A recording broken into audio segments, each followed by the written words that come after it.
You know, we have three former world champions with us today. And the one thing that I want to point out is that these guys fought during an era when they didn't duck anybody. Can you hear me? Is this thing on? They fought during an era when they did not duck anybody.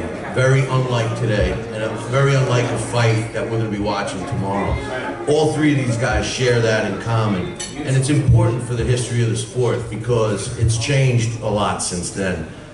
So what we're going to do is we're going to introduce each one of these guys. They're going to come up and say a couple of words or whatever, and we're going to move forward. We are going to show you guys something Sal and I work on. We do a show every single day, a boxing talk show.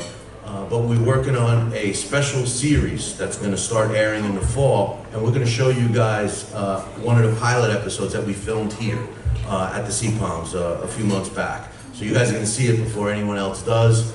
And in our future, what we're planning is to have a small, intimate setting just like this while we do these events and have a live audience. That was the one piece that was missing when we did these pilots. So you guys will get a chance to see that. But let me just introduce first, he was a former 3-division world champion. And this is a guy who won world titles in the light heavyweight division, cruiserweight division, and super cruiserweight division. Ladies and gentlemen, Bobby Czyz.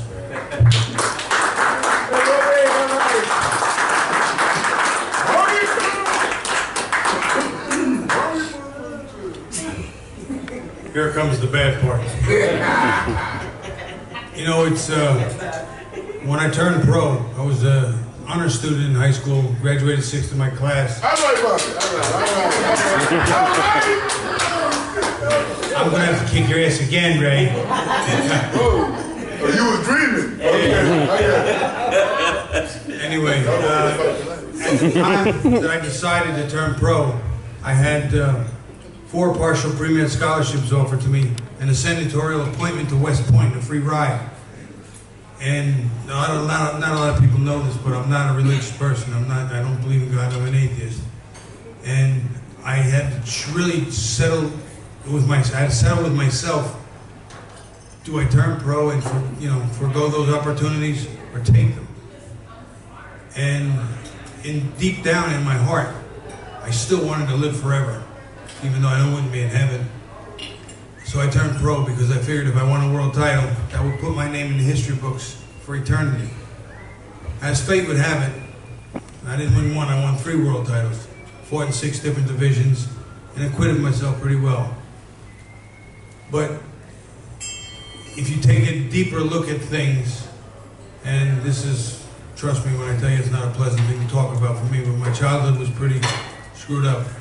And I demonstrated as a young child, not quite to my teens yet, the 3 parts of a triad that would evidently label me a serial killer.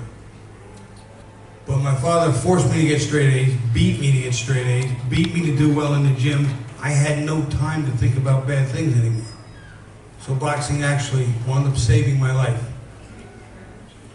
Fast forward to 1979, 2 days after Christmas, I got in a car accident, which forced me to withdraw from a U.S. boxing trip to Poland, which plane crashed and everybody died.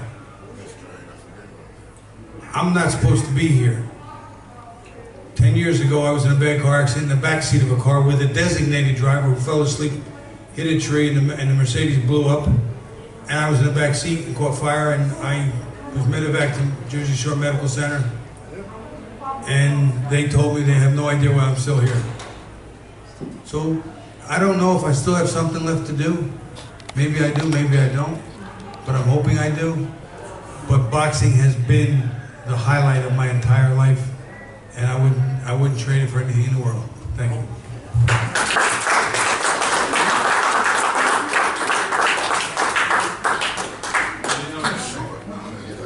A guy who won an Olympic gold medal and was a former world heavyweight champion, Ray Mercer.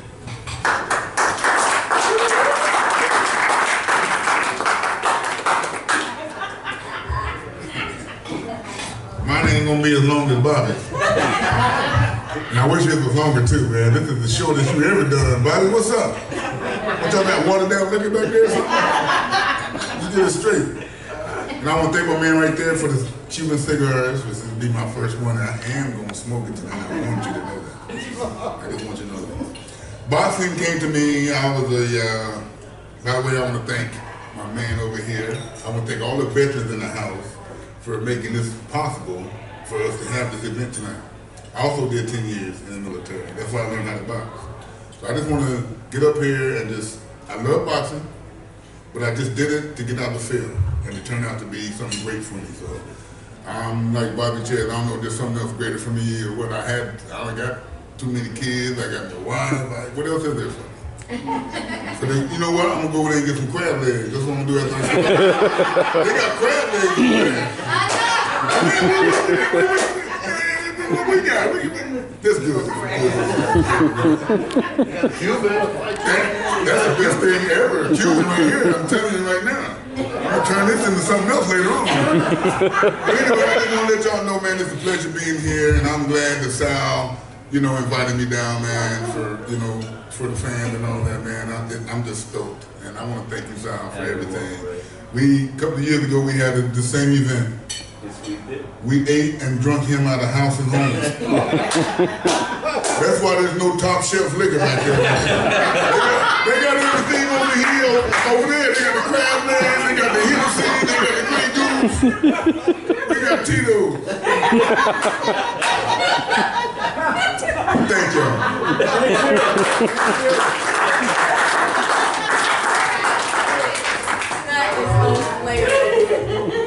And finally, a guy who really spent a lot of time on TV, world welterweight champion. He also challenged for middleweight world title, Marlon Starling.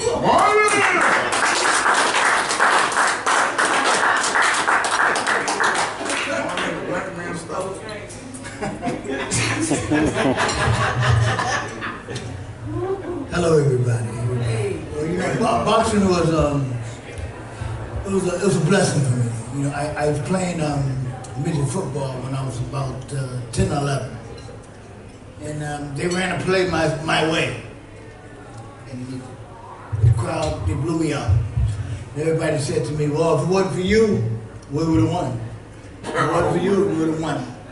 So I decided to change sports.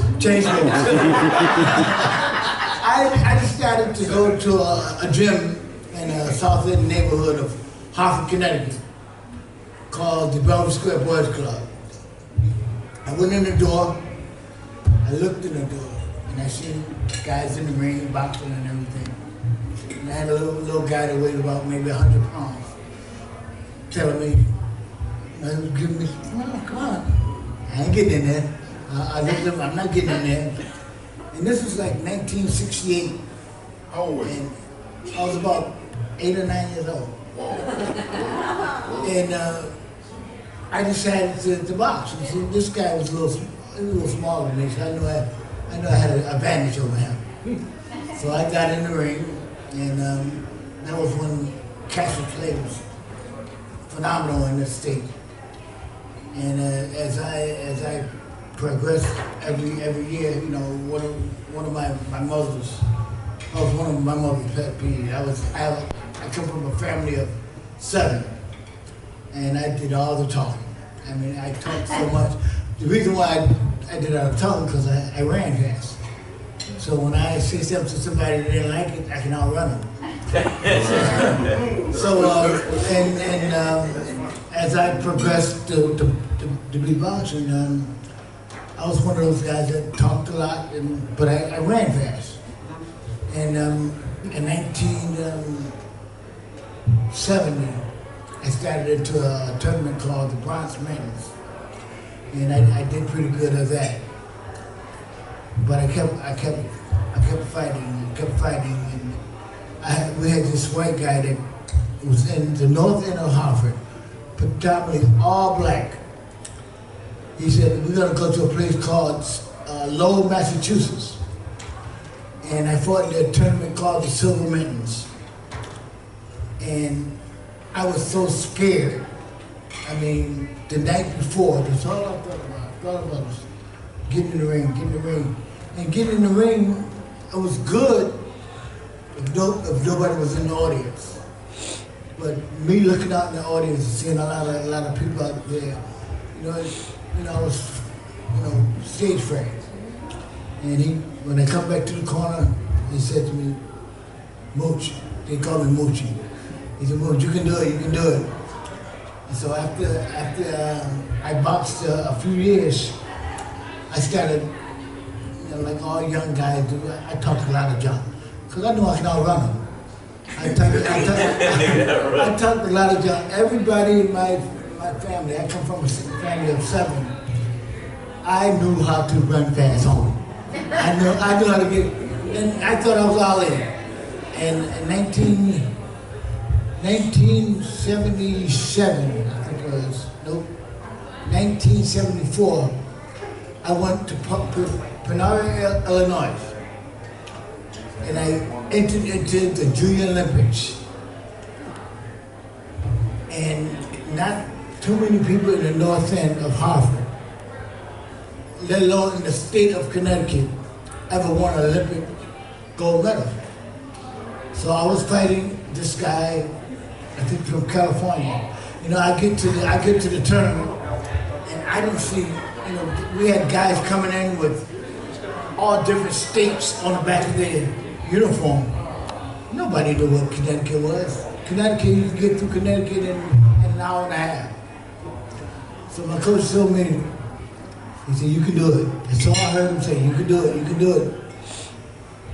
So I ended up fighting for the Junior Olympic of the United States. This guy came out, I was so afraid. We had the weigh-ins in the morning. Now I was only 14. Back then, some of the younger kids at 14, 15, they started getting hair on their chest. And I said to coach, I told to my coach, I said, Duke, I can't beat him, he got hair on his chest. I can't beat him, he got hair on his chest. I said, Mooch, says go out there and do it. Right? So I went out there the first round, and I ran like I was supposed to. And then something hit me in my head that says, see if this guy can handle it. And I threw a punch at him, and it hit. And when my punch hit him, I actually almost stopped in the middle of the fight. You're right, you can't run no more. You can't run no more. I didn't run no more. And as the final bell went off, and I'm walking back to the corner, my coach looked at me and said, hello, champ. Who you talking to? He said, hello, champ. And from 1974, when I won the Junior Olympics, I got so much respect, not just from my coach, from the people in the house, from people all over the world. And eventually, I decided to turn pro in boxing. And God blessed me to win over 100 fights and gave me the chance to say, there's one day in this world where, in the 1980s, we didn't have the pay-per-view that they have today. You can see the pay-per-view for $25. I fought, like I said, on every TV network during the 80s, and I wasn't a champion. But I was getting the liking of most of the NBC and CBS, and I got a chance to fight an Olympic champion. In 1987, I fought him in Peoria, Illinois. This guy was he won 100 fights. He won 101 fights and haven't lost a fight in maybe 14 years. And I fought him for the World Championship in 1987. That night before the fight, I couldn't sleep, just thinking about me fighting for a world, not a bubblegum champion, but a world championship. And I looked you know, I studied Ali and Duran and all those guys, and now I'm fighting the Olympic champion. And when the bell rung, this guy had a jab. If anybody you guys know what a jab is, this guy had a jab that hurt like most guys' right hands. We ain't never fought, man. I think it's one of your partners. I think it's one of your partners. It was one of your partners. One of the best jabs in the business. Did you? Well, this guy is one of the nicest. I mean, I had to fight this guy, and this guy was one of the nicest gentlemen. This guy's name is Mark Breland. Oh my God! And he won a whole lot of fights. But that night, that was my night. That was your night. This guy broke my nose in the 11th round. I kept at it. I broke his heart in his 11th. Wow. And I became the welterweight champion of the world. I cried all the way home that night. I had cotton up my nose and tears coming out my eyes. But I know one day, you know, I really, this guy was such a, you know, I didn't like him at first, but it was because he had something I wanted. Exactly. And after I won that title, people kept saying, "Oh, he's not the best. Marlon Starling's not the best." I ended up fighting a guy from London named Lloyd Hunnigan, and he beat a guy that beat me for the title. And the bell rung. It was on HBO. And one of my friends said to me, "Marlon, you can handle me. Don't worry about it. When you getting in?" He told me, you train too hard. You train too hard. That night, in 1987, I told this guy before the fight, I said, you know, by the middle of the fight, you're going to want to be my friend. And he talked a lot. This guy talked a lot. And I knocked him out in the 7th round. And I was the undisputed welterweight champion of the world. And at that time, see, because I never got in the ring for the money. I got in the ring for one thing, and that was to be the best. And I can say, August of 1987, people like Raylan and Jake LaMotta, they came up to me and said, you know what? You're the best welterweight on the planet. And if guys that I admire tell me that, you know, I felt like that, you know, I put so much in this sport. I mean, and I was a single parent. I had to leave my kid home and have my mother take care of him. But boxing has been so good to me. That's why I am always willing to sign the autograph for anybody out there who wants to. I want to thank you guys for coming. Thank you, man. Thank you.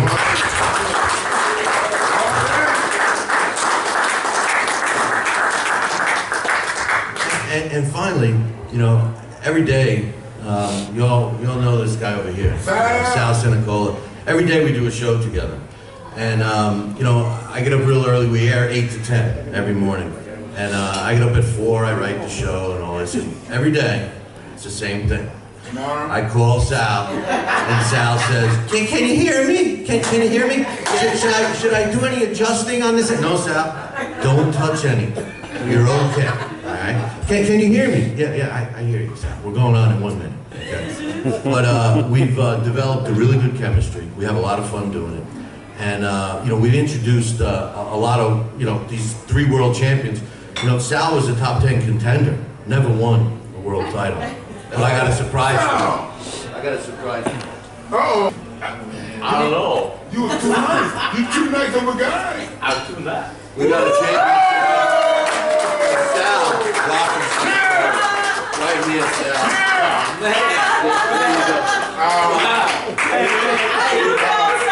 We decided not to spare any expense for Sal. Because now he too has a championship belt. You are champion, son. Thank you, guys. Thank you so much. It is an honor. I know he really doesn't like to speak, but Sal, would you say a few words? I'm a shy guy. Would you say a few words? Maybe a few words. What you need to say is, Ray Mercer and Bobby Czyz, don't drink all my shit tonight. While he's talking, I'm gonna give me a chance to get it done. Hey, let me tell you something. I'm so happy.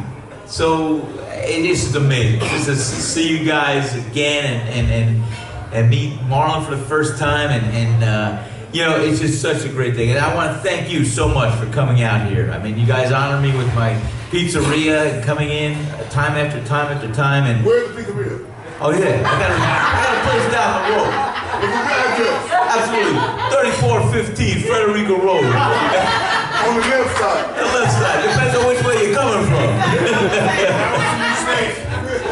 It's like left side, left hook, Forget about it. Hey, I'm a boxer, right? Hey, you be both. But it's boxing. I can't tell you guys. You know what it's all about. And boxing is something that you either are passionate about and you love, and it's your life. And you got the blinders on. You are focused. You dream about it. You're into it. And the generation that we fought. And what I love about you guys and the opportunities, you guys challenge yourselves. You wanted to fight the best because you knew you were the best. Not like these guys do today with their management. Oh, we'll wait till this guy gets seasoned. We got to let this go on. We'll wait next year. We'll do this. No.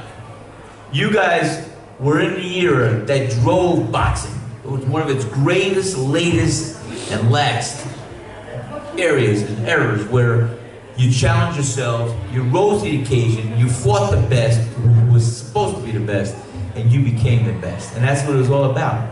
I remember, I had a lot of time I shared with Bobby Czyz.